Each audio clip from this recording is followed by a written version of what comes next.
Hello everyone, आप सभी को फिर से आज एक नए वीडियो में स्वागत है। तो आज हम लोग देखने वाले हैं कि लूपेक्स परियोजना क्या है। पिछले कुछ दिनों से हम लोग अंतरिक्ष के बारे में अध्ययन करते आ रहे हैं। अब तक हम कहें कि इसरो द्वारा या दूसरे देश द्वारा जो भी अंतरिक्ष से संबंधित परियोजनाओं को सफलतापूर्वक प्रक्षेपित किया गया है, उस सभी चीज़ों को हम आज तक देखने और समझने का प्रयास करते आ रहे हैं। उसी दौरान कहें कि आज हम लोग देखेंगे कि लूपेक्स परियोजना क्या है। तो लूपेक्स परियोजना कहें कि ये हमारा भारत और जापान दो देशों द्वारा निर्मित टेक्नोलॉजी है और दो देशों के सहयोग से इसे प्रक्षेपित करने का परियोजना है। हालांकि ये 2026 में ही इसे प्रक्षेपित करने की डेट आ गया था, परंतु किसी कारणवश से 2026 में इसे प्रक्षेपित नहीं करके इसे हम लोग 2028 के आसपास हम लोग इसे प्रक्षेपित करने की योजना चल रहा है। अभी कन्फर्म डेट नहीं है। तो सबसे पहले हम लोग समझे कि लूपेक्स परियोजना है क्या।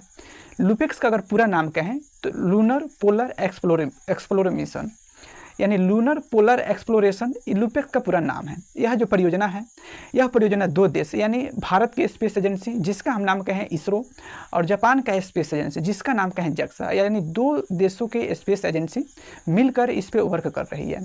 जप्सा का पूरा नाम कहें कि जापान एरोस्पेस एक्सप्लोरेशन एजेंसी, यानी जापान के जो स्पेस एजेंसी है उसका पूरा नाम है। तो दो देशों के सहयोग से इस परियोजना को जब भेजा जा रहा है तो आखिर किस लिए भेजा जा रहा है। तो हम लोग जो चंद्रयान-3 जो भारत के स्वदेशी तकनीक से निर्मित किया हुआ था और इस परियोजना को हम लोग 2023 में सफलतापूर्वक चांद के दक्षिणी ध्रुव पे हम लोग लैंड भी करा चुके थे और वहाँ की जो भी तमाम जानकारियाँ थी उसको हम लोग ग्रहण भी कर लिए थे। जो भी हमारे भारत के वैज्ञानिक हैं वो आसानी से इस चीज़ को पता लगा लिए थे और हमारा वो सफल भी रहा। हालांकि इस समय हम कहें कि पूरे दुनिया का चौथा हमारा देश कहें कि भारत हो गया सॉफ्ट लैंडिंग कराने वाले में। सॉफ्ट लैंडिंग कराने में हमारा भारत का स्थान कहें तो चौथा है। उसके बाद कहें कि पूरे दुनिया में चांद के दक्षिणी ध्रुव पर अगर सॉफ्ट लैंडिंग कहा जाए तो उसमें हमारा भारत का स्थान प्रथम आता है। यानी पूरे वर्ल्ड में चांद के दक्षिणी ध्रुव पर लैंड कराने में हमारा भारत का स्थान प्रथम आता है, जो कि हम लोग चंद्रयान-3 से ही यह हमारे देश की स्थिति बदला।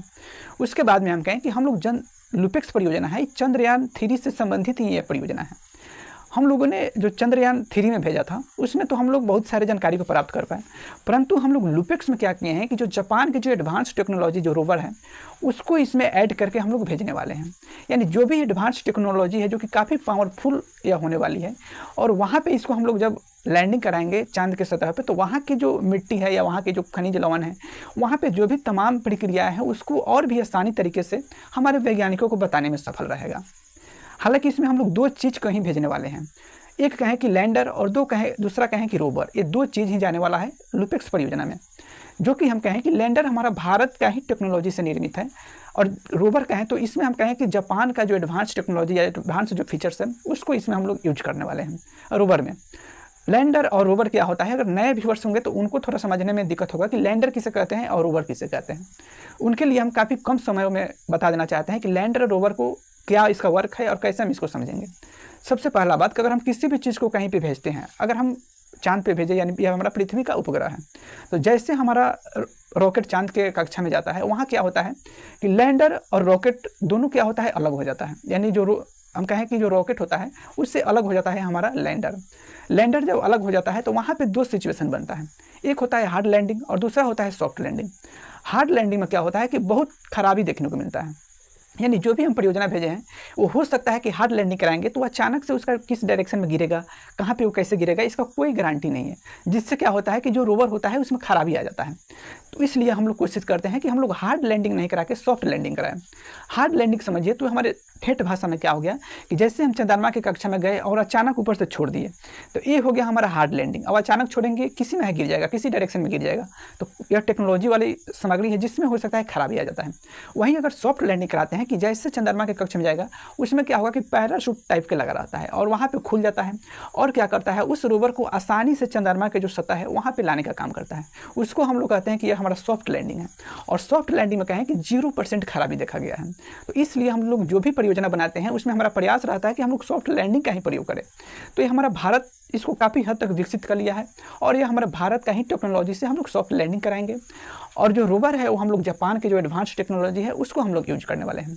हालांकि रोवर कैसा होता है उसका हम इमेज बगल में लगा देंगे और हम लैंडर का भी इमेज लगा देंगे।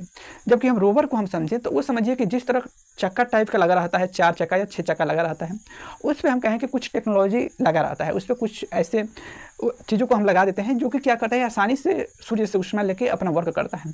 और जो उसमें चक्का लगा रहता है उसी में सभी फीचर्स को देखा ऐड किया हुआ रहता है। और जब चक्का जैसे वहाँ पे चलता है, वहाँ पे जो भी मिट्टी में उपस्थित चीज़ें हैं उसको आसानी से हमारे वैज्ञानिकों को बताने में सफल हो पाता है।